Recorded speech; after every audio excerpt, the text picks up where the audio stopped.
You are now watching the full recording of CLCC's Sunday service. May the Word of God strengthen your faith and His presence bring peace to your soul. Magpalang linggo sa iyo sa buong araw na ito. Ngayon po, inanyako po ang bawat isa na tayo po tumayo sa oras na ito. Tayo po ay magpupuri, magpapasalamat sa ating Panginoon. Amen? Amen. That is good! All the time! Tunay nga sa oras na ito, tayo po ay magpupuri at magpapasalamat sa Panginoon. Amen po. Sabi dito sa Psalms 30 verse 11 to 12, sabi po dito, "You have turned my mourning into joyful dancing." Amen. "You have taken away my clothes of mourning and clothed me with joy." And sabi sa 12, "That I might sing praises to you and not be silent." Sabi mo sa kanil mo, huwag kang mananahimik. "Oh Lord my God, I will give you thanks forever." Amen. Sa oras na ito, tayo po ay magpupuri at magpapasalamat sa Panginoon. Hallelujah! Come on! Hey! Ating palakpakan ang ating mga kamay sa oras na ito sa ating Panginoon.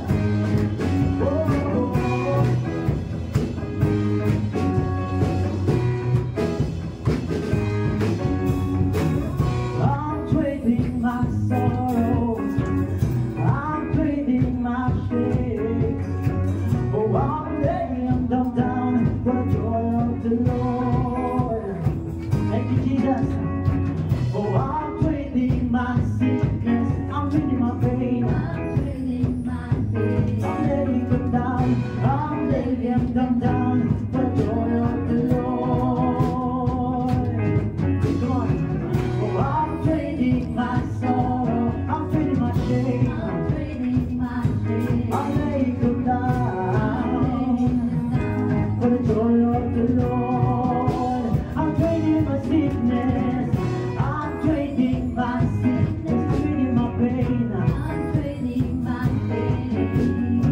oh, I'm laying them down for the joy of the Lord. Come on, sing, yes Lord, yes Lord, hey, yes Lord, yes Lord, yes, yes Lord, yes Lord, yes Lord, yes, yes Lord, yeah. Oh, we sing, yes Lord, yes Lord, yes, yes Lord, yes Lord, yes Lord, yes, yes Lord, yes Lord, yes Lord, yes, yes Lord, amen.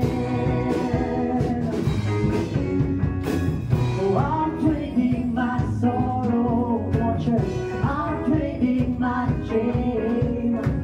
Oh, I'm laying them down for the joy of the Lord. I'm trading my sickness, I'm trading my pain, I'm laying them down for the joy of the Lord.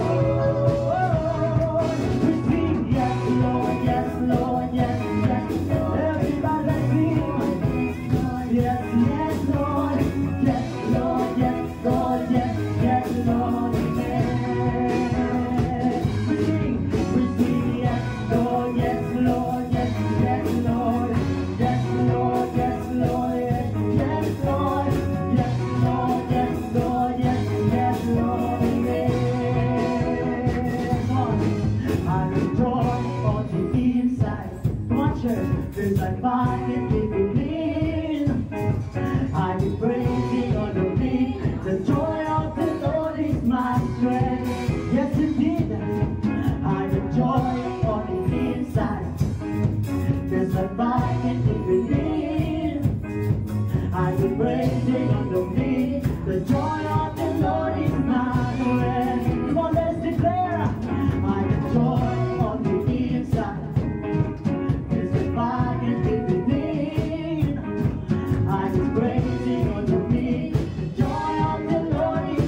amen. Every sorrow, every pain that you have, so surrender natin sa Lord. Because the joy of the Lord is our strength. Amen. Come on, let's sing. We sing, yes, Lord, yes, Lord. Like a marching. Yes, Lord, yes, Lord, yes. Hey, yes, Lord, yes, Lord, yes, yes, Lord, amen. Oh, we sing, yes, Lord. We sing, yes, Lord, yes, Lord. We sing, yes, yes, Lord, yes, Lord, yes, Lord, yes, yes, Lord, amen. We sing, yes, Lord, yes, Lord, yes, yes, Lord, yes, Lord, yes, Lord, yes, yes, Lord, yes, Lord, yes, Lord, yes, yes, Lord, amen. Yes, Lord, yes, yes, Lord, yes, Lord, yes, Lord, yes, yes, Lord, yes, Lord, yes, Lord, yes, yes, Lord, amen. Come on, let's sing yes, Lord. We sing yes, Lord, yes, Lord.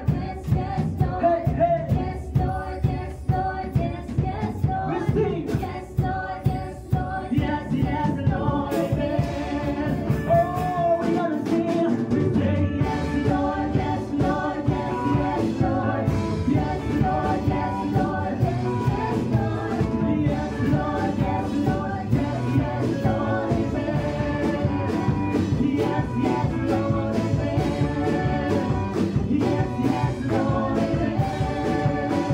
Yes, yes, Lord, amen. Oh, we worship you, Lord. We thank you, Jesus.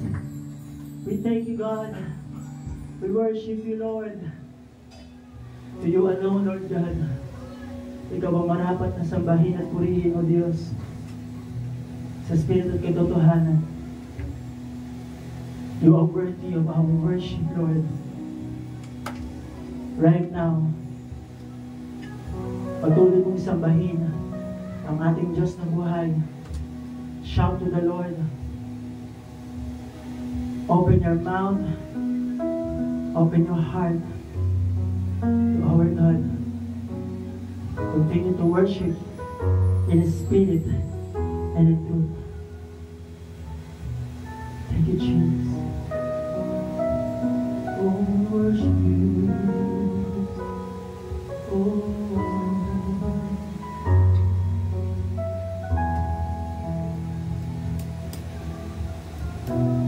My Jesus, my Savior, though there is none like you, all of my days I want to praise the wonders of your mighty love.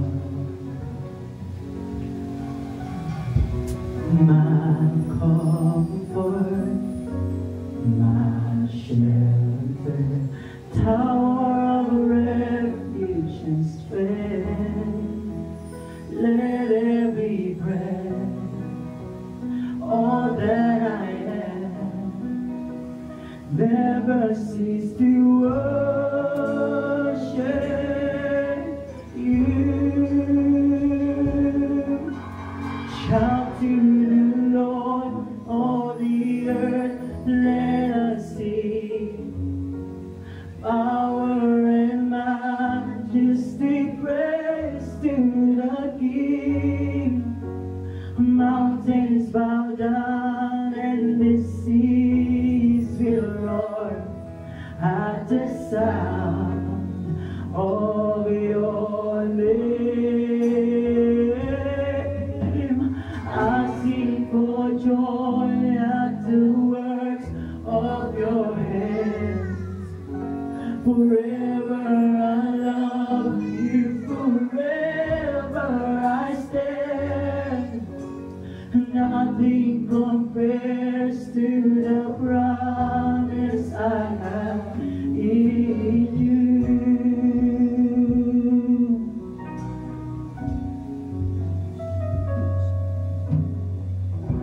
My Jesus,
joy at the works of your hands.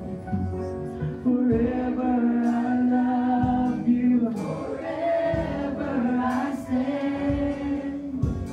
Nothing compares to the promise I have been. Shout to the Lord, holy earth, let us sing.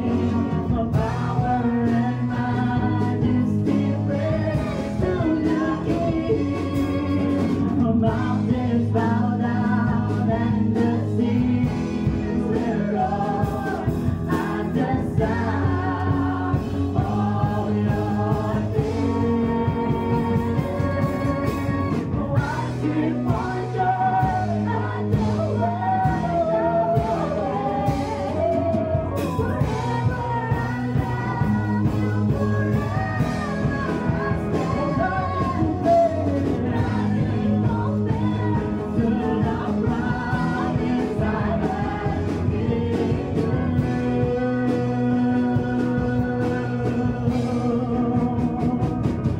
How great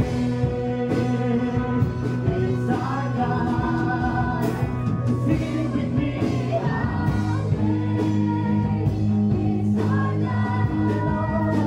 And all we see, how great, yes Lord, how great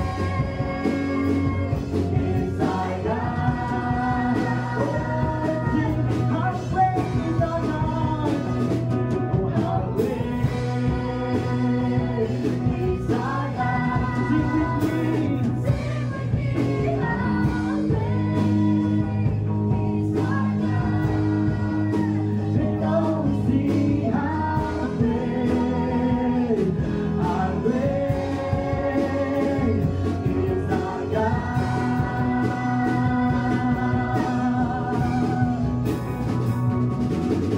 The name above all names. You are worthy of all praise. In my heart, in my heart, in my heart, will sing. How great is our God? Oh, name above all names. You're the name above all. You are worthy, God. You are worthy of all praise. And my heart will sing. How great is our God? Let us sing name above all names. 'Cause you're the name above all names. Come on, church, continue to sing to the Lord right now. Worthy of malaya kang itaas ang iyong mga kamay. Malaya kang lumuhod sa oras na ito para sa Panginoon. Malaya kang magsambitan pasasalamat sa Panginoon sa oras na ito. Because He is great, God. You are the name above all names. You're the name above all names. 'Cause you are worthy of you are worthy, Jesus. You are worthy, Jesus. And my heart will sing. How great is our God. Let us sing, how great. How great is our God. Mula sa iyong puso, sabihin mo, Lord, you are great. Dakila ka. Dakila ka, O Diyos, sa aking buhay. And all we see how great is our God. Come on, sing, how great, how great. How great Is our God. Sing with me how great is our God. And all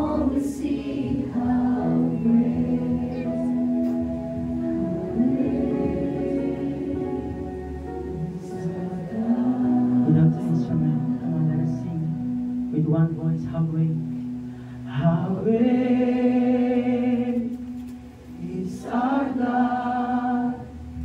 Sing with me, how great is our God. And all will see how great is our God.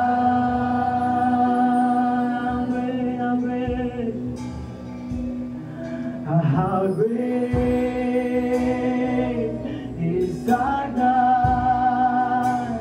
Sing with me, how great is our God. And all will see how great is our God.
Then sing my soul, my Savior God, to thee.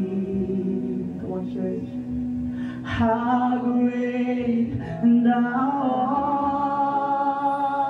art! How great thou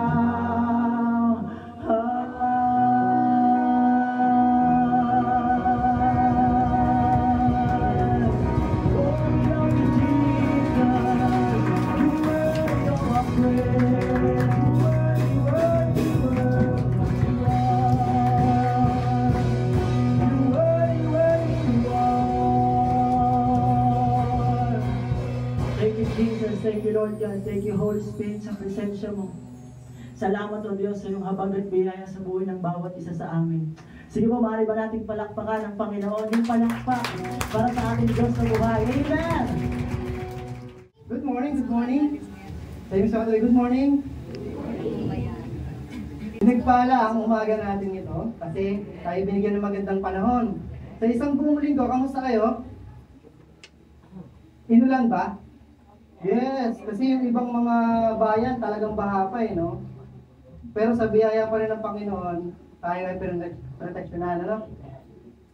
Mayroon bang nabalitaan na nasawi sa bagyo na dumaan? Para wala tayong nabalitaan, Yun yung kagandahan sa Lord. Although pinapadala sa atin yung mga ganyan, bagyo, pero nandun pa rin yung proteksyon. Pero alam nyo ba, ito rin yung panahon na kung saan yung mga tao, sige ang tawag sa Lord. Kanya-kanyang Lord yan eh. Kanya-kanya ng pagkatawag kung saan sila tatawag. Kay Ala ba? Kay Maria ba? Kay Jesus ba? Ganun talaga eh. Kasi sinalanta sila ng bagyo. So nangangailangan sila ng tulong ng Lord. Diba na? Pero balik tayo sa langkiwa, inulan man tayo, balik tayo binaha. Kasi pag binaha itong langkiwa, lubog talaga ang bayan. Sobrang taas nito. So yun nga. Kalabit yung nakatabi mo, mapalad ka. O yan, tumalaya tayo mga kapagpuri ngayong umaga.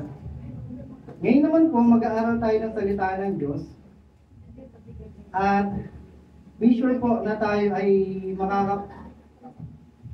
makikinig ng may pangunawa. Dahil medyo mahaba nga po itong ating talakayan, pero sana po huwag kayo makatulog. Pag nakatulog yung katabi nyo, alam nyo na gagawin nyo. Laro kayong pinagbulag. Okay po? Ayan, ready na. Pamagat nga ng ating mensahe ay, basahin nga po natin lahat. Ready, go? What defiles a person? What defiles a person? Sa Tagalog niyan, ano ang nagpaparumi sa tao? Yung defiles, parang di naman natin lagi narinig yan. Ayun ko lang din naman na pag-aralan yan, yung defiles na word na yan. Yung pala, aminin yan ay nagpaparumi. So ano ang nagpaparumi sa isang tao? Di ba ang mga bata? Pagka kumakain sila, tapos yung ang daming mumo sa bibig, ang daming mga pagkain na sinasabi natin, ang dami-dami mo, maglinis ka na sa CR, maghilamos ka. So, yung ba yung matatawag natin nagpapadumi sa tao? Pagka kumain ka ng balasuba, yung word na ganun, no? Tapos, ano pa ba ang nagpapadumi sa tao? Pwede naman yun, kuya. Magpapadumi sa isang tao kapag siya ay napasama sa isang company o kaya isang barkadaan na puro nagmumura, nagiinom, yan, pwede yan, makaawa at magpaparumi sa isang tao. Pero ano nga ba ang tinutukoy ng Biblia na nagpaparumi sa tao?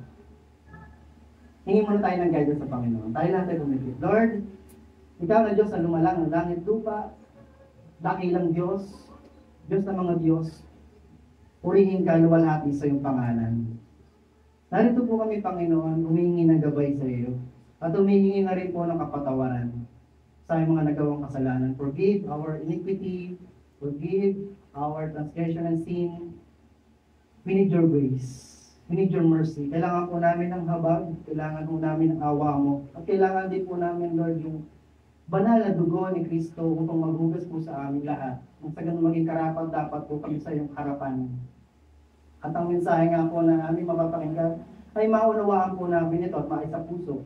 Nang sa ganun, Lord, ito ay maging gagamit-gamit po namin sa journey po namin bilang isang Kristiyano, bilang isang anak mo. Gabayan mo lamang po kami, Banal na Espiritu. Open our hearts. Give us knowledge and understanding, Panginoon. Yung knowledge na nasa sa iyo, O God, ay hindi matatawaran. Ikaw mahayag, Panginoong Hesus, sa umagang ito. Sa pangalan ni Hesus. Amen. Amen. So sabi niya, what defiles a person? Ano ba talaga ang nagpaparumi sa tao? Kasi meron tayong babasahin sa Book of Matthew, 15 to 1 to 20. So mahaba talaga siya. At nais ko po na samahan niyo po ako dito sa talakayang ito. Huwag mo kayo matutulog sa sobrang haba niya. Pero bago yun, meron ako kwento sa inyo. Narinig niyo na ba ito? Ang kwento ng peanut butter sandwich. Kwento ko sa inyo. Meron isang pag-best friend.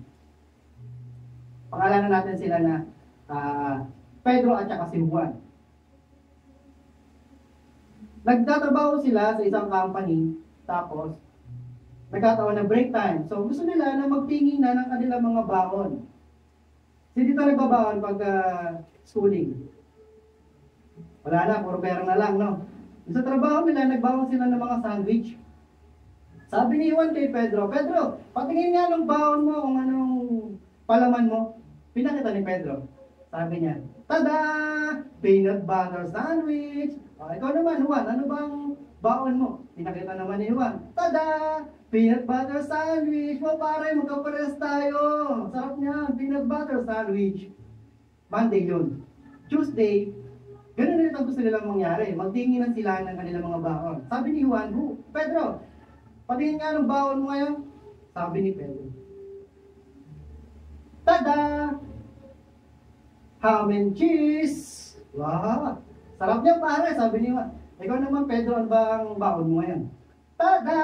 Peanut butter sandwich! Ano bago? Peanut butter sandwich? Wednesday.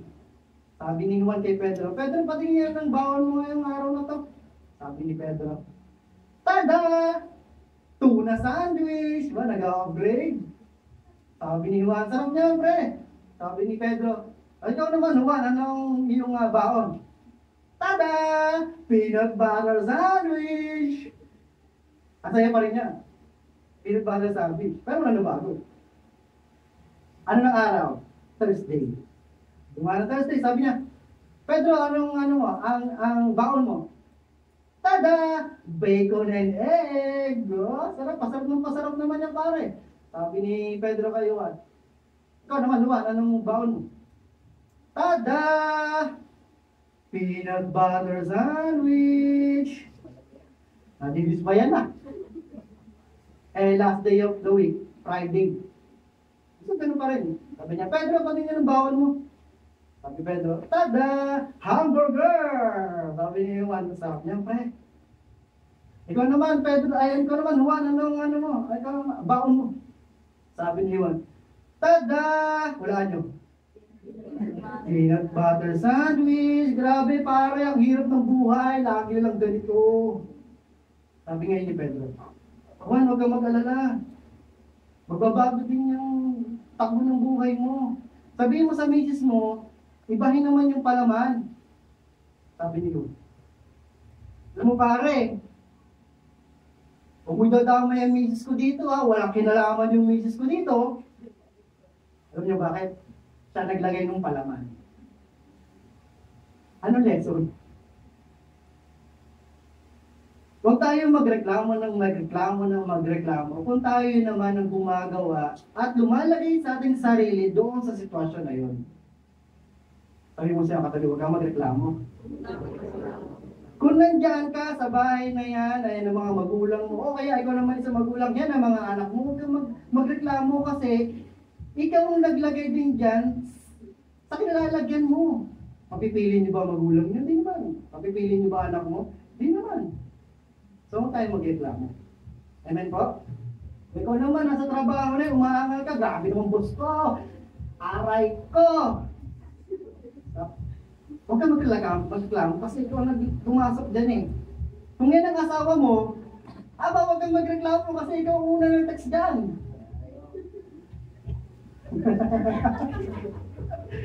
Yun po yung lesson doon, ang kwento ng peanut butter sandwich. Punta naman tayo sa kwento ni Jesus. Kasi namangha din ako sa kwento ni Jesus. May lesson tayo din ng pulot. Connected naman to sa kwento ng peanut butter sandwich. Pero mas gusto ko yung kwento ni Jesus Christ. Kasi dito malalaman natin kung sino talaga si Jesus Christ. Kasi alam lang natin si Jesus Christ, Savior, Panginoon, pero dapat malaman natin yung iba't ibang uri ng kwento niya nung siya'y nabubuhay dito 2,000 years ago. Amen po? Ito tayo sa Mateo 15:1-3. Pagkatapos lumapit kay Jesus ang ilang Pariseo, so mayroon ditong karakter, si Jesus Christ, Pharisees, mga alagad, at yung mga sumusunod sa kanya mga tao. Sabi pa, at mga tagapagturo ng kautusan na galing sa Jerusalem. At siya'y tinanong nila, bakit nilalabag ng mga alagad mo, mga katurang minana natin sa ating mga ninuno? Kumakain sila ng hindi muna naghuhugas ng kamay ayon sa tamang paraan. Sunod na ng mga Pariseo, itong mga alagad na kumakain gamit ang kamay, o baka gamit din ng kutsara, pero hindi sila naghugas ng kamay. Sino dito ang nakagawian na bago kumain, naghuhugas ng kamay? Lahat tayo. Bakit? Bakit tayo naghuhugas ng kamay? Para hindi tayo saktan ng tiyan. Tama po? Lalo kung galing ka sa CR. Alam niyo na yun. Naghuhugas tayo ng kamay. Siyempre, kahit nga yung mga bata, tinuturuan natin maghugas ng kamay. Dapat nga, kakanta sila ng Happy Birthday, ABC, tagal nun. So, ibig sabihin, kailangan malinis na malinis. Pero itong mga alagad ni Kristo, kumakain sila, pero hindi sila naghugas ng kamay. Nadatna ng mga Pariseo, kaya tinanong nila si Jesus Christ. Binukod nila si Jesus Christ. Jesus, nag-meeting sila. Bakit nilalabog ng mga alagad mo yung katuruan na minana natin sa mga ninuno? Hindi sila naghuhugas ng kamay, no? Ano sagot ni Kristo? Verse 3. Bakit naman ninyo nilalabag ang utos ng Diyos dahil sa inyong mga tradisyon? Meeting yun nagmi-meeting sila with the Pharisee, tapos ang dami nila. Pero isa lang si Jesus. Ang init ng dugo nila kay Jesus. Kaya kumukuha sila ng mga puntos na kung saan aakusahan nila si Jesus Christ. Tapos naging isa lang si Jesus Christ. Pero sabi niya, bakit naman kayo? Nilalabag nyo ang utos ng Diyos dahil sa inyong mga tradisyon. Sabi niya tradisyon. Ano sa Pilipinas, ano ang nakasanayan nating tradisyon? Mangguano o basaan, pagkapista. Pista yun ng santo, di ba po, no? Pero nagbabasaan. Tignan nyo kung ano naging epekto sa basaan. May galit na nabubuo. Tama ba? May awayan. May demandaan. Tradisyon. Hindi lang tradisyon. Kung alam niyo yung mga tinatawag nating pamahiin. Sino may alam ditong pamahiin? Ayan. Ang isa sa mga pamahiin, alam ko, kapag may dadaang pusang itim, malas. So, ano dapat gawin? Babalik ka na lang. Huwag ka nung tutuloy. Kasi warning. Ginagawa niyo ba yun? Tapos, ito pa. Kapag ayaw mo na mangyari, yung ayaw mong mangyari, may nagsabi sa'yo, break, ganyan. Ano gawin mo? Knock on wood. Huwag sana mangyari. Nagawa niyo ba yun? Ganyan. Okay, paksa patungan mo ha. Tapos, ano ba ginagawa ng iba? Pagka naman matutulog sa gabi, ang gagawa, pagbubuhos ng asin sa paligid ng bahay, lalo kung may buntis. Kasi, may aswang. Yung pala yung aswang nasa loob ng bahay. Joke lang. Joke lang. Ano ba? Pagka yung may pagparating na bagyo, ang gusto mong gawin ay paalisin ng bagyo, gagamit ka ng walis tingteng tapos lawagay-way mo. Mga pamahiin yun ng Pinoy. Tapos, minsan umaano din tayo sa mga zodiac sign, na-adapt na natin yan. Diba? Pag sinabi, ano ang zodiac sign mo? Aquarius po. Kristyano ka na. Dapat di na tayo naniniwala doon. Tama? Tama? O, kaya sabi ni Jesus Christ, bakit naman ninyo nilalabag ang utos ng Diyos dahil sa inyong mga tradisyon? So, binalik ni Jesus Christ yung kanilang nilabag. Alin? Yung utos ng Diyos gamit ang tradisyon. Kasi, ang mga Pariseo, bago yung kumain, mag-uugis talaga din ang kamay yan. At yung tinutukoy kasi nila dito, ay mga minanang turo. Ibig sabihin, ceremonial. Kakain ka na ng pagkain, mag-ugas ka pa ng kamay, with ceremony. Ito mga Pariseo, pag nag-ugas ng kamay, lagpas hanggang braso. Normally tayo, pagkakain hanggang dito lang. Pag-ugas ng kamay, hanggang dito lang, tama? Pero sila hanggang braso. Kung pupunta kayo dun sa Israel, meron dong wall. Outside the wall, meron dong fountain. Kung sila nag-uugas ng kamay. So, tradisyon lang nila yun. So, yun yung ceremonial nila. Kasi Jesus Christ, sabi niya, bakit niya naman nalalabag ang utos ng Diyos dahil sa inyong mga tradisyon? Binuksan pa niya. Sabi ng Diyos, sabi ni Jesus Christ, igalang mo ang iyong ama't ina, di ba? Ang sinong lumait sa kanyang ama o ina ay dapat patayin. Grabe yung kanilang utos. Pagsalitaan mo lang pala ng ng masakit yung nanay mo murahin mo lang. Doon, ng panahon yun patay ka agad Verse 5, ngunit tinuturo nyo na kapag sinabi ng isang tao sa kanyang ama o ina, ang anumang maitutulong ko sa inyo ay naihandog ko na sa Diyos. Hindi na niya kailangan tulungan ang kanyang ama o ang kanyang ina. Pinapaulang kabuluhan nyo, salita ng Diyos, masunod lamang ninyo ang inyong mga minanang katuruan. So sabi ni Jesus Christ, diba, ito yung standard ng Diyos. Igalang mo ang iyong tama't ina. Kasi pag hindi mo ginawa, papatayin. Pero ang ginagawa ng mga Pariseo, dahil nga gusto nilang parang mapagaang ang batas, lalagyan nila ng lalagyan itong standard. Babaguhan nila. So ang sabi nila dito, basta makatulong ka na lang sa ama at ina, kahit matanda na yan, at least nagawa mo yung part mo. Bahala na sila sa kanilang mga sarili. Ganun ba yun? Kawawa nga kapag matanda na, anong ginagawa? Ilalagay sa home for the aged. Kawawa ang mga magulang. Tapos ang ginagawa ng mga anak, dahil madami sila, mag-uuyuhan. Ikaw mag-alaga kay nanay marami ako kasi trabaho, marami akong ginagawa, lagi ako wala sa bahay, ikaw mag-alaga kay nanay. Sige, ako na lang mag-aalaga kay tatay. Parang ganun. Siyempre, ang gusto ng Lord, igalang pa rin ang ama at ina kahit na sila ay matanda na. Amen po. Kasi hindi sila sumuko na tayo ay alagaan yung mga magulang natin. So sabi pa sa verse 7, anong sabi ni Jesus? Mga mapagkunwari. Tama nga sinabi ni Propeta Isaiah tungkol sa inyo. Sa English niyan, hypocrite, mga hipokrito, mga may takip ang mukha, mga mapagkunwari, mga artista, mga ganan, mga peke. Kita niyo si Jesus Christ. Ang kausap niya mga Pariseo, mga may dunong na, may mga alam na sa batas. Miniting siya ng mga Pariseo, nagsosolo lang siya, pero matapang niyang sinabihan ang mga Pariseo, ang mga leaders that time. Anong sabi? Mga mapagkunwari. Nagagaling si Jesus Christ. Kasi alam lang natin na Jesus ay yung mahinahon, yung hindi nagagalit. Yung Jesus na alam natin, yung umuunawa, hindi nambubulyaw, hindi masasakit ang salita. Baka ibang Jesus yon. Tingnan natin dito, si Jesus, marunong din magalit. Ano sabi niya sa mga tao kaharap niya? Mga mapagkunwari, mga peke. Tama nga, sinabi ni Isaiah tungkol sa inyo. Grabe ang tapang niya, no? Kasi may mga leaders, di ba? May mga leaders na hindi na natin masabihan dahil may alam na, dahil marami na sa dunong, professional na. Naintindihan niyo po? Wala tayong courage na sila ay pagsabihan kahit sila ay mali. Naintindihan niyo po? Sabi ni Jesus Christ, ang paggalang sa aking bayan ito ay pakunwari lamang, sapagkat sa bibig at hindi sa puso ito bumubukal.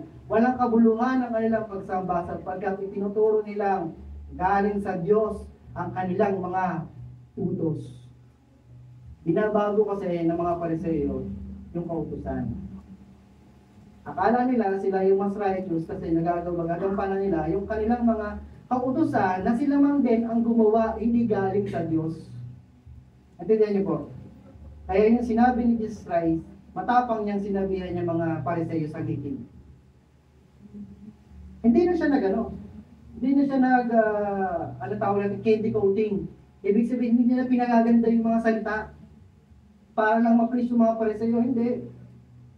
Pinapakita lang ng Panginoong Jesucristo na dapat ganito din. Pag nangangaral kayo, huwag niyo nang lagyan ng mga bulaklak na salita para lang kung sasabihan niyo yung isang tao.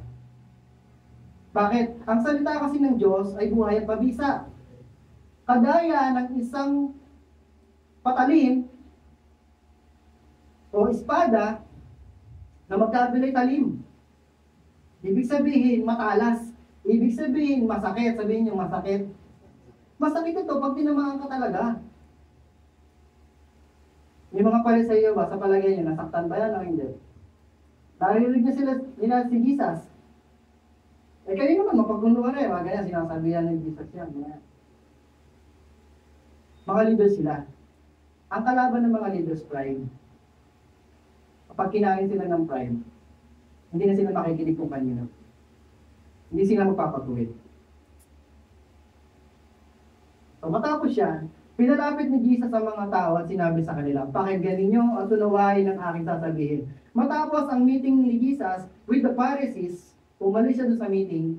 Matapos yung pagsabihan nito mga Pariseo, umalis siya sa meeting at tinawag yung mga tao. Sabi niya, pakinggan ninyo at unawain ang aking sasabihin. Listen and understand. Sabihin nyo, listen and understand.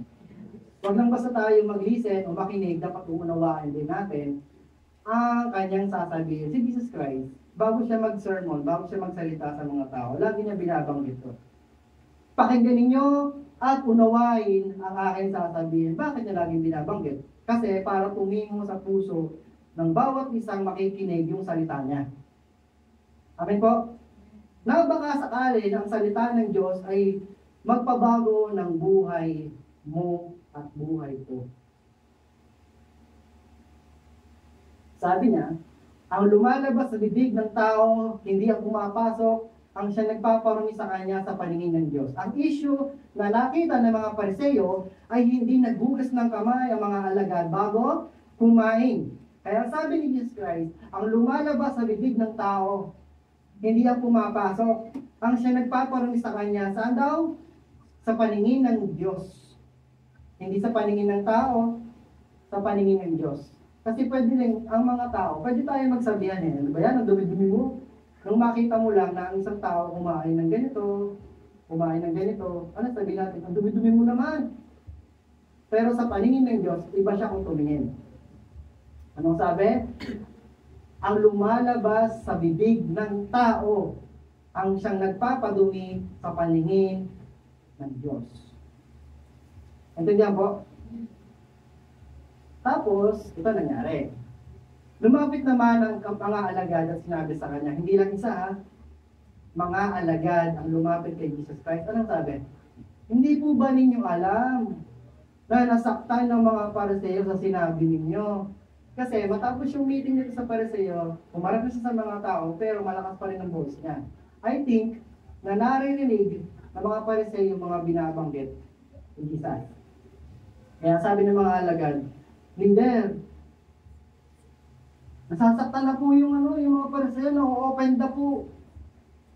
Ano kaya sasabihin ni Jesus Christ? Kasi talagang masakit yung sinabi niya.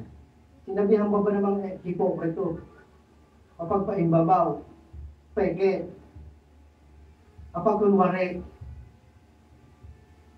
Sino hindi masasaktan doon? Kaya sabi ng mga alagad, na sila, concerned sila doon sa mga Pariseo. Pero yung mga alagad, nakikita pa yun. Hindi ko ba ninyo alam, nasaktan ng mga Pariseo sa sinabi ninyo? Ibig sabihin, masaktan talaga ang mga Pariseo. Tama? Kasi nabanggit ng mga alagad na yun, na sila ay nasaktan. So siguro nakita sa mukha, nakita sa itsura. Paano kayo ma-offend? Kayo muna tanongin ko. Paano kayo masaktan? Aray ko! Ganun ba yun? Paano kayo ma-offend? Nasaktan ka na ba? Tanongin mo muna kami, nasaktan ka na ba? Sinaktan ka ba niya? Ay, sorry. Sinaktan ka na ba niya? Pag nasasaktan tayo, talaga yun. Malulungkot, iiyak, kasi na-broken heart ka eh. Tapos hindi ka makakakain. Ewan ko sa mga Pariseo, kasi talagang yung salita ni Jesus Christ, narinig nila, nasaktan sila, pero ang nangyari, bulag pa rin sila sa katotohanan. Kamiting na nila si Jesus Christ. Si Jesus Christ ang katotohanan. Tama? Kaharap na nila ang liwanag, kaharap na nila ang katotohanan, pero bakit bulag pa rin ang kanilang mga mata? Ang nagpaparumi sa isang tao ay pagkabulag din ng mga mata. Bakit? Kasi hindi nila makita ang liwanag. Nagsasalita na yung liwanag, pero hindi, nasaktan sila, na-open sila, na-open tayo, nasaktan tayo, pero hindi natin tinatanggap. Dinedeny natin ang katotohanan. Dinedeny natin ang totoo. Nabubulag din ang pride. Ba't sasabihan mo ko? Mas may alam ako sa'yo, ba't sasabihan mo ako? Blindness of the eyes. Pride. Mas patanda ako sa'yo, huwag mo ko sasabihan. Marami akong experience sa'yo, kaysa sa'yo. Blindness of the eyes. Opportunity na nga yun ng mga Pariseo na nakakausap nila si Jesus Christ. Hindi naman madamot sumagot si Jesus Christ Tama po. Kamiting na nila. Opportunity nila na mabago ang kanilang buhay, pero anong dumidilim ang kanilang paningin talaga kay Jesus Christ nagagaliti sila. Kasi akala nila si Jesus Christ hindi ang Mesiyas. Ayaw nilang tanggapin na si Jesus Christ ang tagapagligtas. Meron silang inaabangan hanggang ngayon. Hindi nila matanggap si Jesus Christ as their Savior. Nag-aantay pa rin sila ng totoong Mesiyas. Kasi ang inakala nilang Mesiyas, yung uupo sa trono, doon, sa bayan nila, at mag-ahari. Pero nung nangyari kay Jesus that time, pinanganak siya saan? Sa Sabsaban. Na ayaw tanggapin ng mga Pariseo yun. Kasi paano Mesiyas, tapos isisilang sa Sabsaban? Anak ng karpentero? Hindi nila makita. So, blindness of the eyes. Ano sabi ni Jesus Christ? So, ulitin natin, concern yung mga alagad doon sa mga Pariseo dahil nasaktan, na-open. Ito yung sagot ni Jesus Christ. Sumagot siya, ang bawat halamang hindi itinanim ng aking Ama na nasa langit ay bubulutin. Kung naaalala niyo yung isang parable ni Jesus Christ, na merong isang palay o mga palayan, tapos kaya lang, kasabay nila na umusbong din yung mga damo. Sabi nung isang alagad, "Oh sir, bubulutin na po ba namin yung mga damo?" "Wag," sabi nung namumuno, "wag. Kasi baka mamaya, mabunot nyo din pati palay o trigo." Kailangan mo lang umuhay o magbunga yung trigo para malaman mong trigo yun. Kasi, pag nangyari yun, in the end naman, ihiwalay yung damo sa trigo. Amen po. So, ibig sabihin pala, hanggang sa panahon natin ngayon, meron tayong nakakasama na hindi itinanim ng Ama. Sino nagtanim? Walaan nyo kung sino. Si Satan. Bakit ganun? Paano nangyari ganun? Paano malalaman na kay God yun? Paano malalaman na kay Satan yun? Paano natin ma-distinguish yun? Paano natin mapapatunayan na kay Lord ko, ito kay Satan?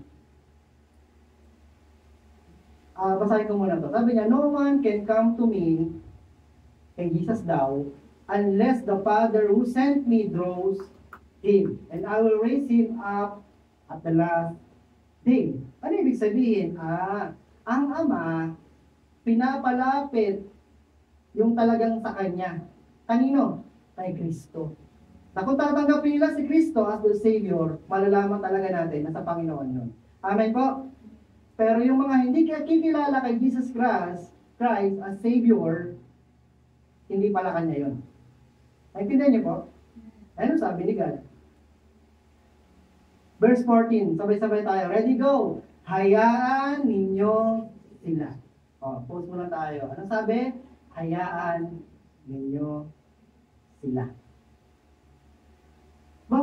Hindi ba si Jesus Christ gusto niya maligtas ang lahat ng tao? For God so loved the world.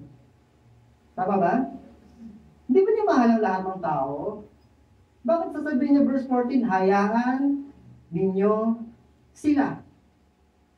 Nakikinig pa yung mga Pariseo that time.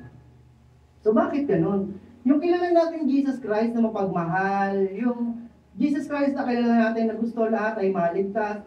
Verse 14, sasabihin niya, hayaan ninyo sila. Ignore them. Hayaan nyo sila, pabayaan nyo sila. Bakit ganun? Kita mo nga si Jesus Christ, kamitin niya na nga yung mga Pariseo. That time, hindi pa siya tinanggap. What more pa tayo? Nakaranas na ba tayo ng gano'n? Nag-share tayo, bakit Lord parang ayaw kang tanggapin ng taong ito? Ba't parang ang tigas niya? Hindi niya nauunawaan yung salita mo, Lord. Ano sabi ni Jesus Christ? Hayaan ninyo sila. Baka mamaya hindi pa nila oras. Tama po? Hindi pa kayo? Pero may dinuksyon siya. Sabi, sila yung mga bulag na taga-akay. At kapag bulag ang umakay sa kapwa bulag, ano sabi? Pareho silang mauhulog sa hukay. Totoo naman. Nakaka-influensya din naman ng isang bulag na pastor o preacher o propeta o leader. Nakakahatak din sila ng mga tao. Pero ang nangyayari, pare-pareho sila mahuhulog sa hukay.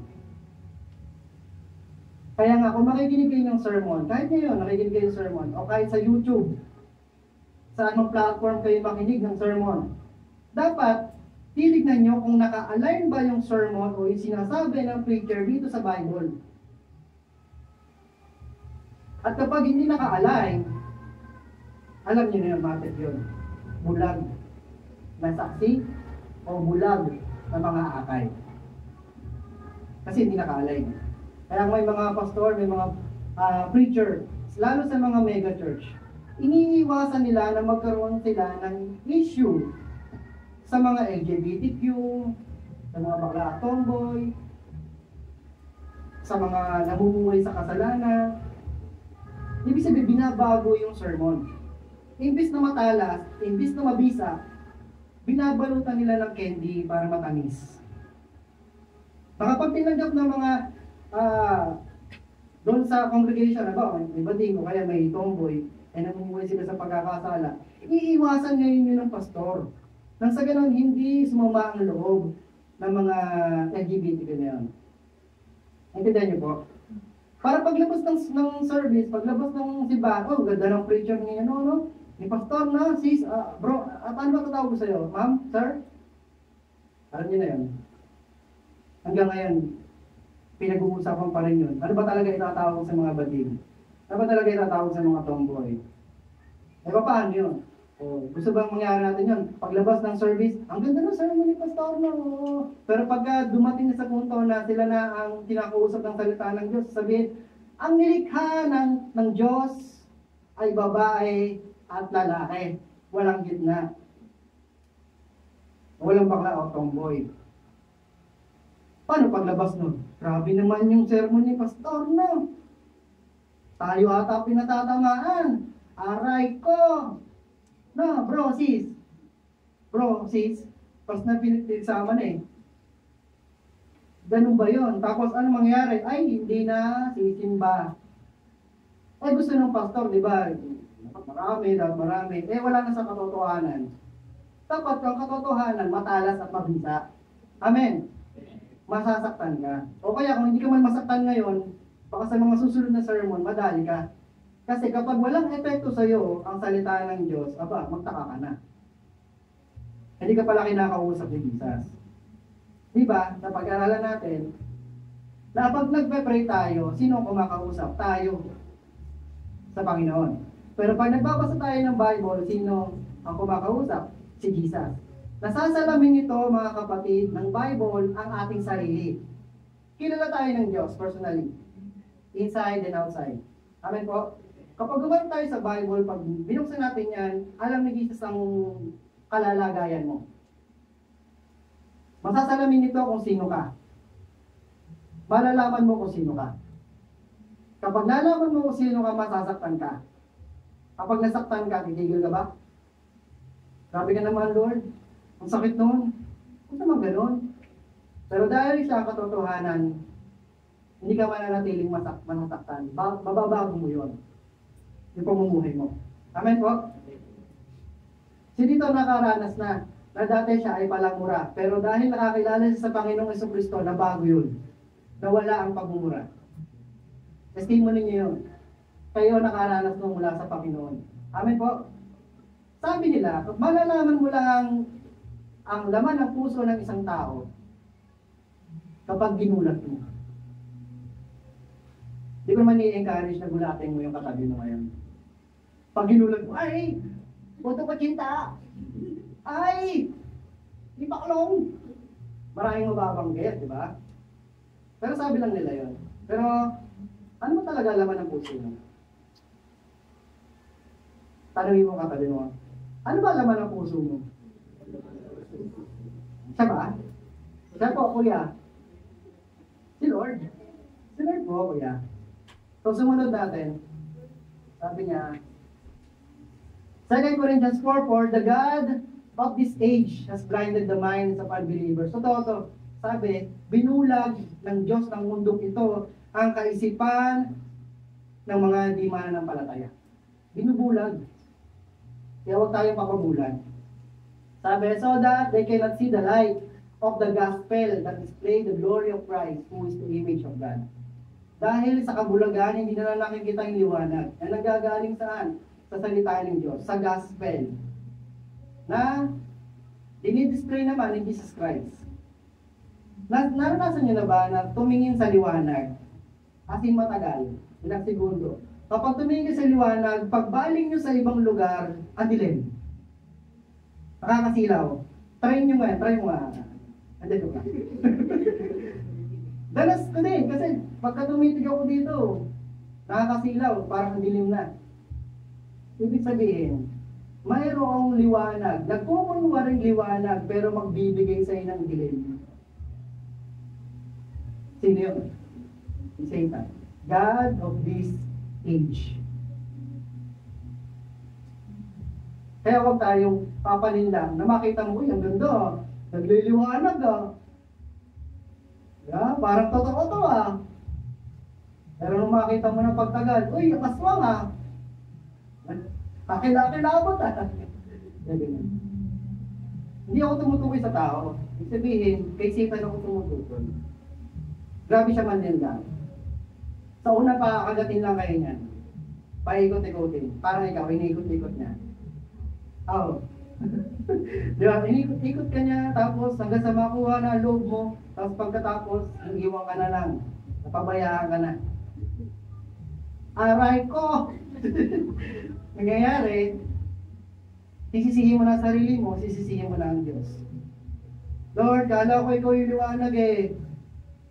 Nasilaw ako sa liwanag. So yun. Pangalawa, ay mamaya pala yung pangalawa. Sabi pa sa kasunod ng kwento, so binanggit na, sabi ni Jesus, ang lumalabas sa bibig ang nagpapadumi sa tao, sabi sa kanya ni Pedro. Paliwanag nga po ninyo sa amin ang taligahagang ito. Nagtanong, di ba? Nagtanong. Sabi ni Jesus Christ, pati ba naman kayo wala rin pangunawa? Si Pedro lang yung nagtatanong. Pero sabi ni Jesus Christ, pati ba naman kayo wala rin pangunawa? Ano ibig sabihin? Kung ikaw si Peter, hindi ka mo ma-open. Pasabihan ka ng leader mo, ano ba naman yan? 2 years and a half na kitang kasama, lagi tayo nag-group, lagi nga tayo nag-memory verse, di ba? Lagi kitang kasama sa meeting. Tapos ngayon, sasabihin mo, wala ka, hindi mo maiintindihan. Masama bang magtanong? Kaya sasabihin sa tao masama bang magtanong? Magtatanong lang naman ah. Pag si Peter, no, paano ka doon? Bigla kang sabihin mo, Jesus, nagtatanong lang naman eh. Ganyan tayo sa mga leader natin eh, pabalang. Masama bang magtanong, leader? Tanong lang naman eh, anong may bayad? Kasi sinabi ni Jesus, no, pati ba naman kayo wala rin pangunawa? No-open din dito si Jesus, si Peter. Bakit? Iniaahalin tulad siya doon sa mga Pariseo eh. Tingnan mo yung sentence, pati ba naman kayo wala rin pangunawa? Pag sabi, kinukumpara to sa mga Pariseo, na yun wala rin pangunawa. Sabi niya kay Peter, kayo ba naman wala rin pangunawa hanggang ngayon? Masakit yun. Pero dahil ba doon sa salita ni Jesus, aalis ka na? Ayaw mo na yung group, ayaw ko na doon, nasasaktan ako kay leader, masyadong mapalakit. Ayaw ka na doon sa group namin, masyadong maano yung salita niya ay leader. Wag, patuloy ka lang, si Peter nga nagpatuloy eh. Amen. Pangalawa, corruptness of the heart. So sa pagtatanong ni Peter, sabi niya, paliwanag niyo naman po sa amin, ano ibig sabihin nito? Pinaliwanag naman ni Jesus, hindi naman siya maramot eh. Nagpapaliwanag siya sa mga nagtatanong. So para mas maliwanagan, ito ang sabi ni Jesus, hindi ba ninyo nalalaman na ang anumang pumapasok sa bibig ay tumutuloy saan? Yan. At pagkatapos ay dinudumi. Ngunit ang lumalabas sa bibig ay nagagaling saan? Sa puso. Iyan ang nagpaparumi sa tao. So, medyo inano natin ni Jesus, pinababaw ng konti. Sabi niya, pag tayo kumakain, ilalagay natin sa tiyan. Tapos pag tinawag na tayo ng kalikasan, kung tayo sa bathroom, dinudumi natin yan. Pero ang nagpaparumi talaga sa tao is yung lumalabas sa bibig na nagagaling saan? Sa puso. Si Jesus Christ nagsasalita dito mga kapatid. Medyo malalim ba? Maaarok nyo din yan. Inuksong niya, sapagkat sa puso nanggagaling ang masamang kaisipan, pagpatay, pangangalo niya, pakikiapid, pagnanakaw, pagiging saksi, ano pa? Pagiging saksi para sa kasinungalingan at paninirang puri. Iyan ang nagpaparami sa tao sa paningin ng Diyos. Hindi nagiging marumi ang isang tao kung siya man ay kumain ng hindi muna naguhugas ng kamay. Kasi yun talaga yung issue ng mga Pariseo kung bakit nila kinausap ni Jesus Christ. Kasi nga, hindi naghuhugas ng kamay bago kumain. Pero, hindi concerned doon si Jesus Christ sa panlabas na gesture. Ang concern ni Jesus Christ, spiritual, panloob. Kailangan daw, ang lumalabas sa puso natin, pagmamahal, hindi yung mga ganyan. Alin? Masasamang kaisipan, panlalait, pagpatay. Kahit sa kaisipan, napapatay kita ganun. Lalo ko tuloy yung kabataan mo sa 13. Ano siya, talagang age niya, ata? 12? Lalaki. Tapos kada lagi lalapit ako doon, bubulungan ako doon, papatayin kita. Imagine nyo yun. Kasi nagagawa nga ako ng lesson, kasi tagapagturo ko doon, nagawa lesson, biglang, walang klase yun, biglang pupunta doon sa room namin, tapos sabihin sa akin, naakbayan ako noon. Body ako noon eh. Naakbayan ako, papatayin kita. Parang may sape, no? Pero hindi ko siya para pagsabihan, hindi siya para saktan, patungan, ganun. Hindi. Sabi ko sa kanya, ba sinasabi mo? Ano, umayos ka na? Ganyan. Pero hindi ulitin pa niya yun. Papatayin kita. Yan, ano ko lang sa kanya, pinadama ko lang sa kanya yung pag-ibig, kada ng gano'n. Kasi nga, atuloy niya sa akin, kuya. Wala naman siyang kuya. Kaya gagawin ko, kasamahan ko siya, bumili, malapit lang yung Alpha Mart. Talagang body-body lang kami. Siguro, familiarization, ay yung gano'n. Body-body yun. So yung gano'n, sa kaisipan ng bata, nababanggit niya yun. Gamit ang bibig. So, yun. Kasi nga, yung tatay niya, pakwento ko rin, chismoso no? Kasi nga, yung tatay niya nasa kulungan. Naghahanap din ng kalinga ng tatay. Kasi yung panahon na yun, ang gulo sa bahay daw nila, talagang pinaulan sila ng bala. Kasi kaisipan ng bata, gagalito siya. Siguro, lahat ng mga kausap niya, papatayin kita. Grabe naman yun, Kaya sana nabago yung kanyang karakter doon. Wala akong balita doon eh. So yun nga, punta tayo dito. Huwag daw manggaling sa mga puso natin, itong mga to, masamang kaisipan, pagpatay, pangalo niya, pakikiapid, pagnanakaw, pagigisaksi para sa mga sinungalingan, panilirang puri. Kasi pag yan ang laman ng puso natin, nakakakilakilabot ang ating kaibigan. Isipin niyo yung puso niyo, di ba? Puso. Halimbawa, si Jesus Christ nasa center ng puso natin. Tapos dumating yung mga ganyan na ipapahay sa'yo ng Satanas na sa mga kaisipan. Oo, sige, bugbugin mo siya, binuli ka, di ba? Sibagay mo ng papel. Oo, sige, ganyan. Nakawin mo, nagnakaw siya, di ba? Nakawa mo din. Ang daming papasok sa'yo.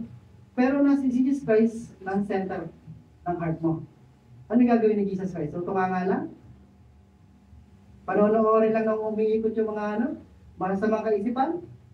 Hindi. Pag-protection ng kanya. Kasi He cares for you, di ba? Aalagaan kanya. Kaya, dahil inalaw mo na si Jesus Christ na maging sentro ng puso mo, lilinisin niya ang puso mo. Ay, niwala ka? Kuya, ginawa mo naman janitor si Jesus eh.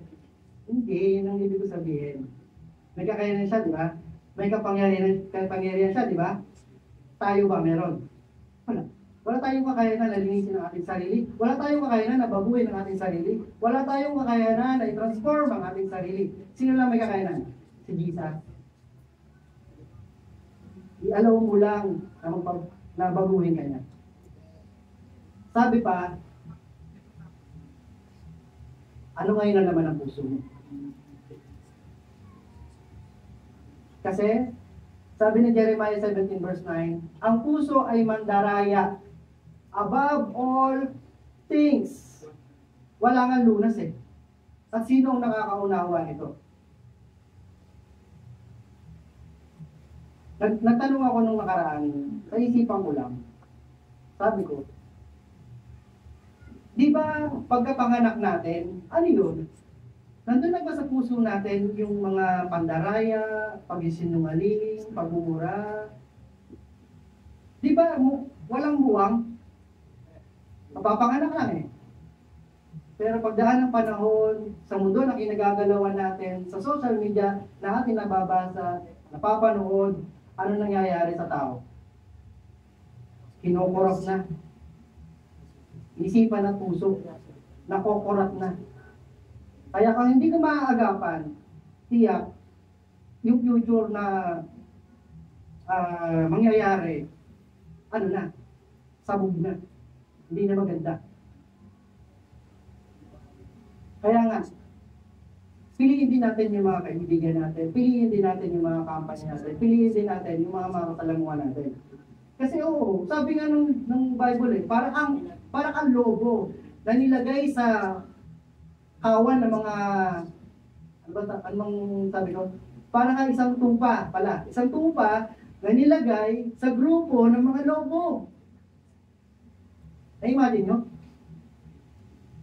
Pero, maaaring makayanan mo, pero isa kang isa kang prey. Isa kang imit sa paningin ng mga lobo. Pag hindi ka nila nakalmot, kakagating ka nila.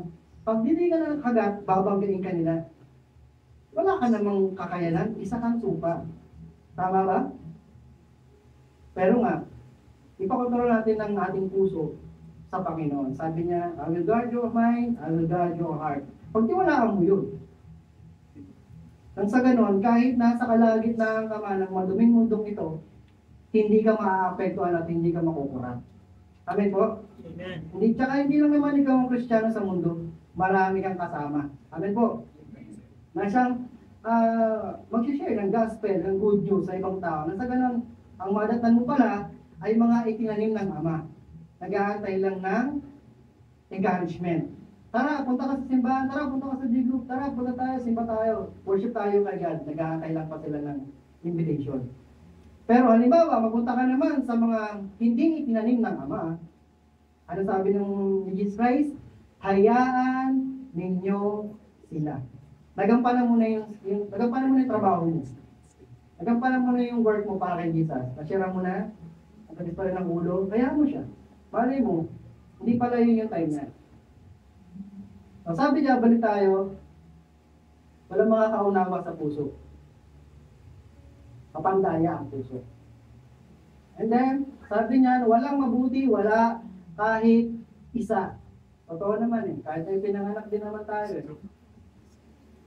Ibig sabihin ba, kapag inosente, mabait na, parang gano'n, no? There is no one who understands. There is no one who seeks God. All have turned away. They have together become worthless. There is no one who does good. Not even one. Not even one. Kapag sabihin mo, ang bait-bait mo, no, bro? Hindi talaga yung mabait. Tingnan mo ang katabi mo. Mabait ba yan? Oo, kuya, sobrang bait niya. Sobrang bait na napapalo ko Bakit bumabait ang tao? Di ba sabi ko kanina, wala naman talagang mabait. Tari niyo yun? Bakit bumabait ang tao? Kasi nakakarinig ng pangaral mula sa salita ng Diyos. Kasi hinagap nila si Jesus sa puso nila. Kaya unti-unti natatransform. Kaya unti-unti bumabait. Tingnan mo ulit ang katabi mo. Yan talaga ang mabait. Nabago na yan. Diba? Totoo itong sasabihin ko. Dati gano'n tayo Babasahin ko pala. Hindi ko lang sabihin. Sa Tito 3:7. Noong una. Sabihin nyo, noong una. Ibig sabihin noon. Noong panahon. Na bago tayo makakilala sa Panginoon. Ito yung ating mga karakter. Tayo rin mismo ay hangal. Grabe naman ng Bible. Una pa lang masakit na Ano yung ibig sabihin na hangal? Walang alam. Bobols. Hangal, hindi masunurin. Naliligaw. Naging alipin ng makamundong damdamin. At lahat ng uri ng kalayawan. Walwal dito, walwal doon. Ano ba sabi? Naghari sa atin ang masasamang isipan at pagkainggit. Tayo kinapotan ng iba, sila kinapotan din natin. O, di ba? Galit ka? Aba, mas galit ako sa iyo. Alam mo. Mga ganun, di ba? Ano natin yan defensive character natin yan. Alam mo, ikaw lang malalait. Lalain din kita. Okay, let's go. Ganyan. Ngunit, ito naman, ito yung maganda. Nang mahayag ang kabutihan at pag-ibig ng Diyos sa ating tagapagligtas, ano nangyari? Iniligtas niya tayo hindi dahil sa ating mabuting gawa. Walang mabuti eh. Iniligtas niya tayo hindi dahil sa mabuting gawa, kundi dahil sa kanyang habag sa atin. By His mercy and grace. Tayo iniligtas niya sa pamamagitan ng ano? Espiritu Santo na nagbugas sa atin upang tayo ipanganak na muli at magkaroon ng buhay na bagong buhay pala. Kita niyo yung verse? Ang ganda eh. Yung kasama natin dito, hindi na si Jesus, Espiritu Santo, na siyang naghuhugas sa atin upang magkaroon tayo ng bagong buhay. Ibig sabihin, para mag-born again ka. It's a process to, process. Sabi pa, masaganang ipinagkaloob ng Diyos sa atin ang Espiritu Santo sa pamamagitan ng tagapagligtas na si Yesu Cristo. Wow! It's our privilege mga kapatid. Bakit? Hindi lang tayo parang dapat eh. Ang hantungan talaga natin, impyerno. Dahil makasalanan ng tao. Amen. Pero dahil sa kanyang kagandahang loob at habag, nakakasumpong tayo ng kanyang biyaya sa pamamagitan ni Yesu Cristo. Nung siya'y tinanggap natin, nagkaroon tayo ng kaligtasan. Na umaasa tayo, in the end of our lives, kasama natin si Jesus sa langit. Amen. Wala naman nangangarap na pupunta sa impyerno. Ewan ko lang doon sa mga talagang halang na ang kaluluwa. Sasabihin pa, magsama tayo sa impyerno, ikaw na lang. Hindi ako papayag na sa impyerno pupunta, sa langit. Galit na galit sa'yo, Bait-baitan ka pa! Pagpunwari ka naman! Hayaan ninyo sila. Amen. Huwag mong banatan ng galit sa galit. Kawawa naman, diba? Pag-pray mo na lang. Sabi pa, at tayo'y, ay upang tayo gawing matuwid sa pamamagitan ng kanyang kagandahang loob, at tayo'y maging tagapagmana ng inaasahan nating buhay na walang hanggan. Yun yung promise na God. Wala na nga tayong ginawa eh. So, totoo lang. Si Jesus na lahat, nagbigay. Anong gagawin na lang natin? I-worship siya. Nahihiya pa nga rin tayo minsan, di ba? Pag nag-worship tayo. Baga parang sa worship natin, dapat nandun yung pasalamat, Lord, thank you. Kasi pagdating mo sa langit, ganoon din naman talaga eh. Magpupuri tayo sa Panginoon. Kumbaga sabihin mo kay Jesus, Jesus, thank you kasi narinig ko ang salita mo. Thank you God kasi tinagad kita as Savior, kaya nandito ako sa langit. Thank you God. Ayahayo ko dito. Ayahayo, Kapal Ayahayo. Yan, pupuri ako sa Lord. Salamat, salamat.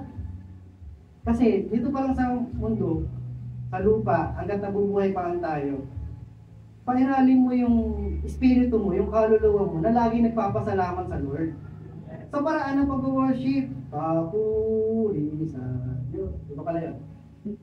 Ano yun? Sing. Basta yun, hallelujah, ganyan. Pag binahin mo yung espiritu mo ba? Pasalamatan mo siya, i-worship mo siya, kasi nakaranas ka ng kagandahang loob. Amen?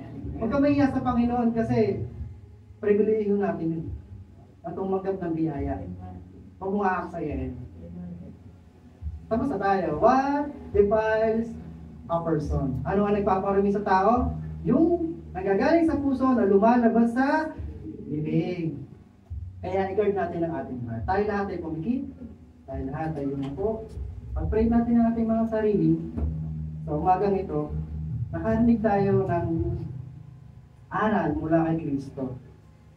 Sabi niya, makinig at umunawa.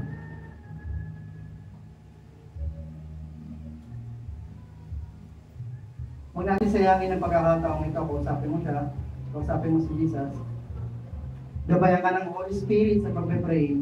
Kung nahihirapan ka mag-pray, ang banal na Espiritu ang siyang magpe-pray para sa iyo. O, luwalhati sa iyong pangalan. Humingi ka ng tawad sa Panginoon kung nakakaranas ka pa rin ng pagmumura. Humingi ka ng tawad sa Panginoon kung ikaw pa rin ay nagagalit. kung nakakaisip ka magnakaw, kung sumasaksi ka sa kasinungalingan, kung lumalabas pa rin sa kaisipan mo yung malirang puri, yung mga masasamang kaisipan, humingi tayo ng tawad. Kilala ka ng Panginoon, personally. Kilala ka ng Diyos.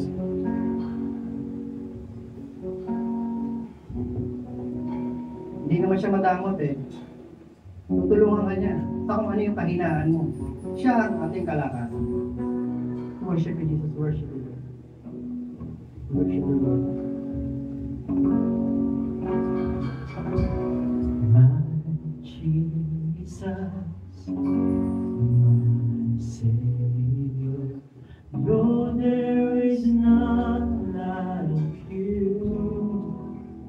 All of my days, Habang nakikinig tayo sa I want to worship song, the wonder kilusin nawa tayo ng Banal na Espiritu.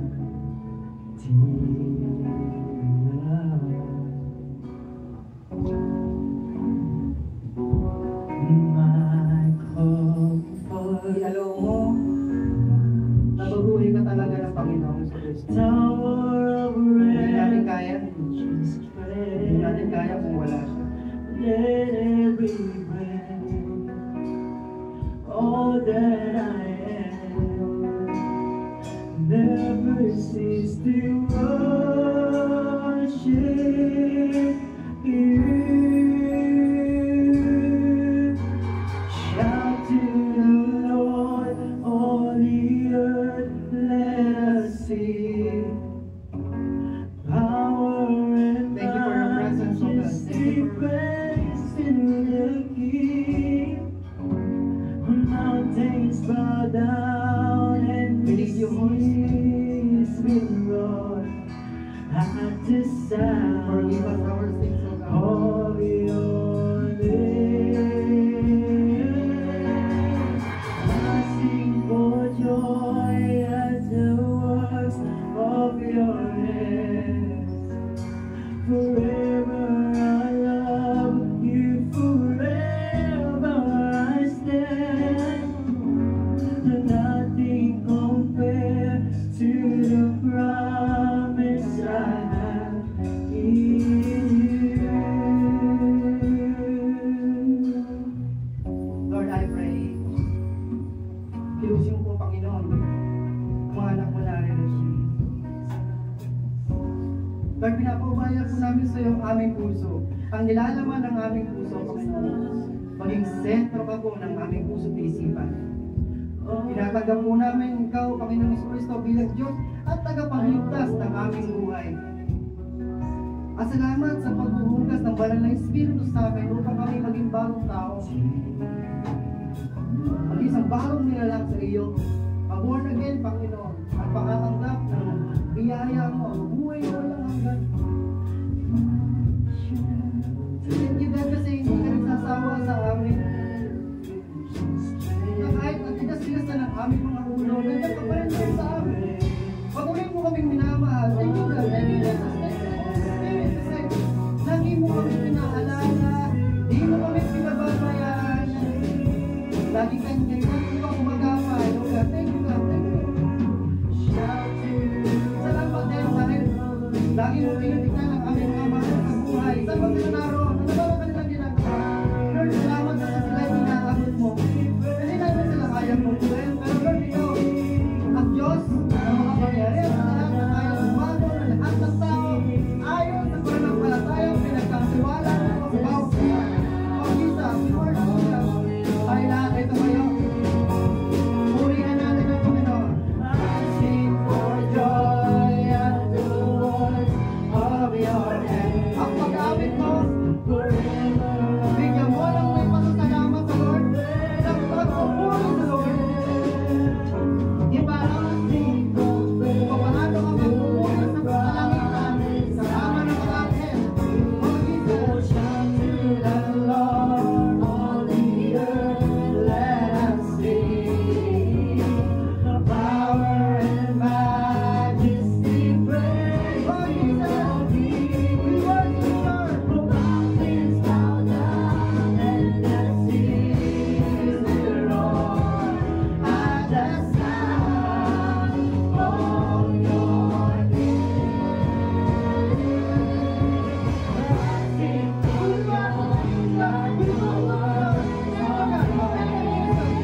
aming nga pong panalangin. Pabuti mo po, Panginoon, ang iyong mga mahal na narito. Ano man ang kanilang pangangailangan. Lord, provide mo po ito. Sa lahat mo na nakakailangan ng trabaho. Lord, bigay mo po yung trabaho na nararapat sa kanila. Yung hindi sasagasa sa pagsamba sa iyo, Panginoon. Lord, sa mga mag-aaral, bigyan mo silang karunungan. Knowledge and understanding, O Diyos. Lagi mo silang i-remind na huwag silang mandaya. Lord, bigyan mo po sila, Panginoon, ng magandang kaisipan. Lord, I pray, O God, sa lahat ng may sakit. Lord, ikaw ang aming dakilang magagamot. Ikaw ang Diyos na nagpapagaling. Noon pa man hanggang ngayon. Hinitiwala po namin sa iyong katawan. Aming katawan, aming pag-iisip, aming puso. Lord, pagalingin po ito, Panginoon. Lord, salamat. Salamat sa mga magulang na tumataguyod ng kanilang pamilya. Nagtatrabaho kahit may bagyo, Panginoon. Lagi mo silang bigyan ng lakas ng pangatawan, talas ng kaisipan, huwag silang magkakasakit. Provide mo po ang kanilang pangailangan sa tahanan. Lord, dinadalangin din po namin yung mga relatives po namin, mga lawat po namin sa mga naroon, ang kanilang ginagawa. Ikaw po, Panginoon, nakakita sa mga ito. Lord, proteksyonan mo po sila. Lagi mo silang gabayan, Panginoon. Amin pong hiling din, O God, na magbigay ka ng provision sa lahat po na naniniwala sa iyo. Ayon sa pananampalatayang pinagkatiwala po sa amin mangyayari ang mga inaasahan po namin. Bagamat hindi po namin nakikita ang future, O God. Bagamat hindi ka namin din nakikita, inaasahan po namin na may mangyayari sa pangalan ng Panginoon Kristo. Magbabago ka ng buhay. Sasagana ang pamurayan ng marami. Magpapatibay ng pananampalataya. Thank you, God. Thank you, Jesus, for your word. Naintindihan po namin, O God, sa umaga pong ito, na yung Jesus pala kilala po namin. Grabe kong magmahal. Grabe din kong umunawa. At grabe din kung paano siya magsalita sa amin kung kami ay umaabuso na. Opo, O Diyos. Masakit lang yung mga salita, pero tatanggapin po namin ito upang maging matibay ka sa pananampalataya, Panginoon. At nais din po namin, Lord, ng courage, ang lakas ng loob, para harapin din po namin, Panginoon, yung mga tao na sa kabila ng kanilang mga pinagdadaanan na mayroong Diyos talaga na nag-i-exist. Pakipahayag din namin talaga yung buting balita na sila man din ay makakaranas din ng magbabago ng kanilang buhay. Kasi nadanas naman po namin. Thank you, God. Thank you, Jesus, for your grace. Thank you, Jesus, for your mercy. Thank you, God, for your love, long suffering. Yes. Kaya pag-ubiling ko po sa iyo, Panginoon, ang sumaganang lagi ang kabutihang loob mo sa bawat sa amin, ang pag-ibig, ang kapayapaan, ang bunga ng pananampalataya, na walay laging magbuhos sa amin at sa aming buong pamilya, ang pag-ibig, ang kapayapaan. The Lord will keep us and guide us. The Lord will make His face shine upon us. And He lift up His face and bless us. The Lord, our Savior, the one who was, be glorified, be magnified, dominion and power, both now and forever. Everybody say, Amen.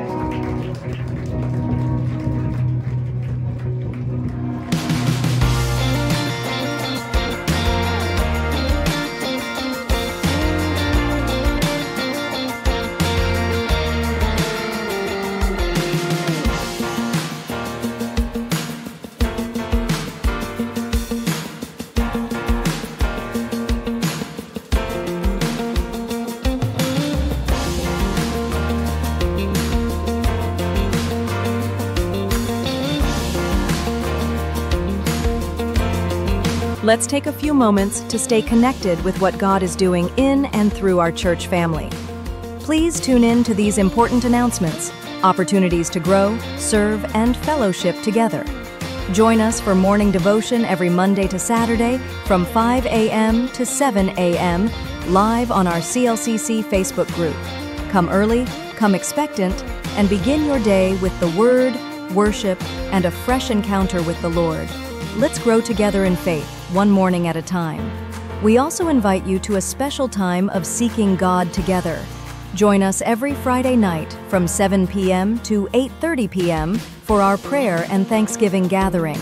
It's a sacred space to pour out our hearts, lift up our needs, and give thanks for all He has done.